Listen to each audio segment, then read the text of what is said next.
the screening report of members of the Economic and Financial Crimes Commission, and another one on ICPC. But incidentally, the first report that was brought to plenary was that of EFCC. From their recommendations, I was able to observe that the EFCC has 6 members, the chairman and the secretary, and 4 other members. If you look at this, it is very obvious that on the basis of equity, that each geopolitical zone will contribute a member to that commission. Now, we have a chairman of EFCC from the Northeast. We have the secretary to the commission, who we confirmed 2 weeks ago in this Senate, coming from the Southwest. And now, today, we have 4 members of the EFCC recommended for confirmation. One of the 4 is from the Northeast again, where we have already gotten the chairman. One of the 4 members again is from the Southwest, where we have already confirmed the secretary to the commission. And the other one is from the North Central, and then the other one from the Northwest.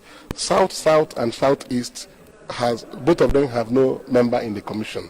So I said it would be wrong to proceed to confirm these nominees, because this corruption we're talking about is a national phenomenon. It's a national malaise, and every part of Nigeria will join in fighting it. So if the Southeast and South will not have a member in the commission, there is tendency that the Southeast and South have been excluded from fighting corruption in Nigeria. So we have to have people from the 6 geopolitical zones all fighting this demon together. If we don't do that, it will mean that the corruption is to be fought in the South and Southeast only. So that's why I objected to that report, and I thank the Senate today that despite the fact that some people pretended that there was nothing wrong with the nominees, nothing wrong with them as individuals, but there was everything wrong with the composition. It was a flagrant violation of the federal character principle 14C, which requires that appointment will be spread across the 6 geopolitical zones. So, and in the report, the committee captured it, that these nominees do not reflect the federal character. So I had to latch onto it to draw the attention of the Senate that this cannot go through. I'm happy that after the noise made, we went into an executive session and everybody agreed that the composition was wrong. So we are going to return this to Mr. President with observations that we need 2 zones cannot have 2 members, and 2 zones will have no member. So it accords with equity. It's not that members of the EFCC will protect anybody, but it is important that everybody will be involved in the fight against corruption. So today the Senate won, because at the executive session it was agreed that those nominations were wrong actually, and the nominations have been stood down.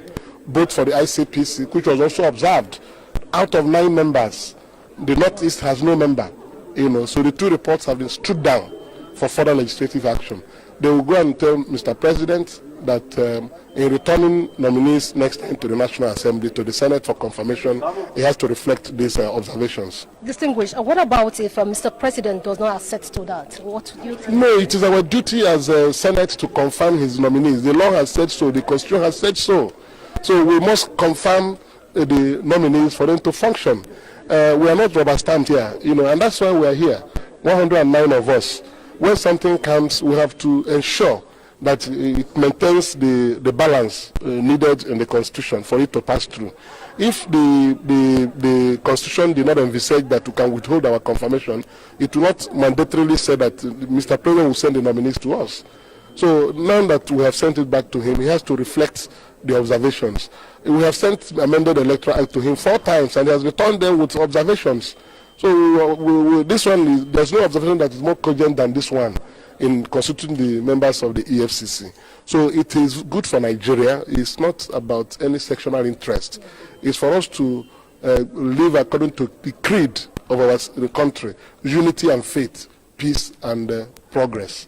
So we must be united, and the only thing that can unite Nigeria is inclusiveness. That's what I have been championing in this chamber, and I'm happy today it got into the right ears. Even those who were saying, oh, very good recommendations before, at the executive session, they all supported that it was wrong. So